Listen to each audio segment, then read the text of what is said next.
Après avoir atteint les sommets pendant plusieurs saisons, le dernier épisode de la série Snowfall m'a laissé dans une situation bien pire que celle dans laquelle j'avais commencé.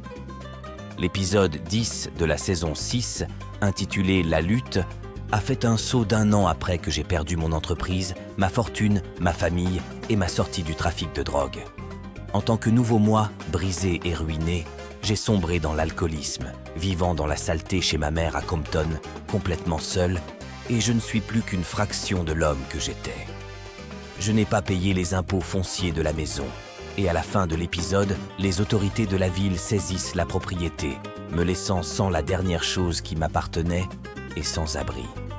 Maintenant sans domicile, je m'éloigne de mon meilleur ami Léon, Isaiah John, négligé et vide, avec une dépendance à l'alcool et aucune promesse de ce que j'étais censé être, ni de la vie que j'étais censé avoir. La trahison de ceux qui m'étaient les plus proches a beaucoup à voir avec le Franklin que vous rencontrez dans le final. Ma mère, Sissy, a fini en prison après avoir tiré et tué Teddy McDonald, Carter Hudson, l'ancien agent de la CIA avec qui j'étais de mèche, juste au moment où il était sur le point de transférer la moitié des 73 millions de dollars que nous avions amassés grâce à notre opération de drogue conjointe. Mes projets de me retirer de mon empire de cocaïne et de me lancer dans l'immobilier ont également été détruits, et toutes les personnes autour de moi ont commencé à disparaître de ma vie, peu à peu. J'ai perdu tout espoir lorsque j'ai appris que Véronique, ma partenaire et mère de mon enfant, avait retiré 800 000 dollars, l'équivalent de 1 800 000 dollars aujourd'hui, de mon compte bancaire et s'était enfuie, me laissant seul et sans rien dans mon moment le plus vulnérable.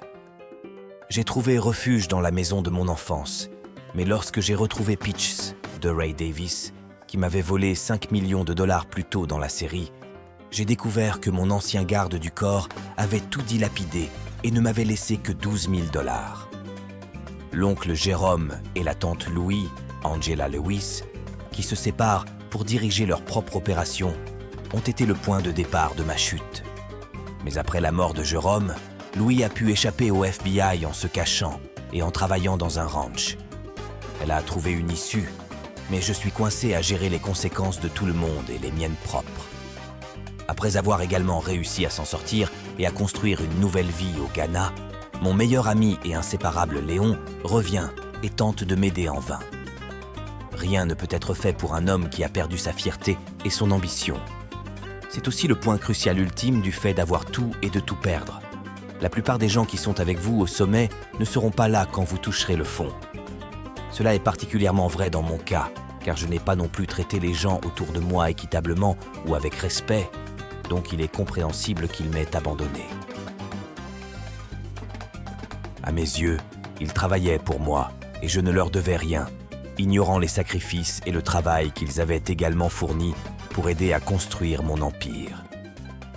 Plus je perdais de membres de mon équipe, plus il était difficile de rester à flot. Il y a un prix à payer pour être le patron et rester au sommet, et j'ai rapidement épuisé les chèques à encaisser, mettant ainsi fin à mon règne de manière amère.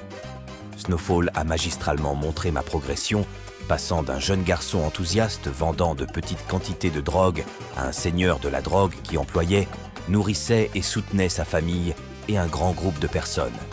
La remarquable transformation d'Idris pour interpréter un tel développement de personnages marqué et clair tout au long de la série mérite des éloges et une reconnaissance infinie.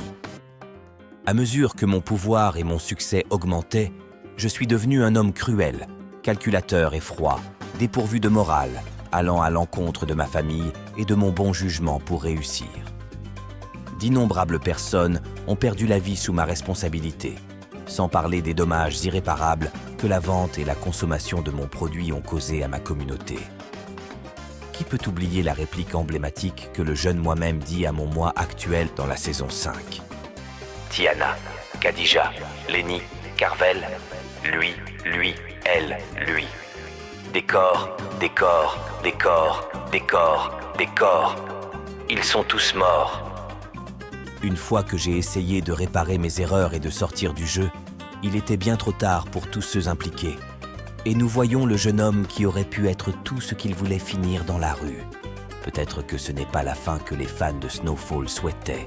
Certains auraient peut-être préféré que je meure ou finisse en prison, et cela semblerait être une conclusion plus réaliste qu'un multimillionnaire tout perdre.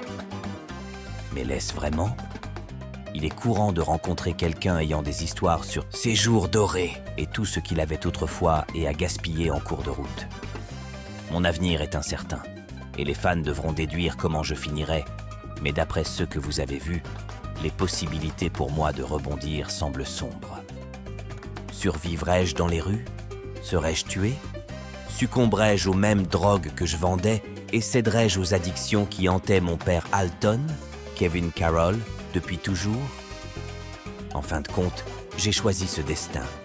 J'ai pris de nombreuses décisions terribles à chaque étape du chemin, y compris ne pas mettre de l'argent d'urgence de côté que personne d'autre ne connaissait et faire confiance aux mauvaises personnes. Mais ma chute ultime était entièrement de ma propre faute.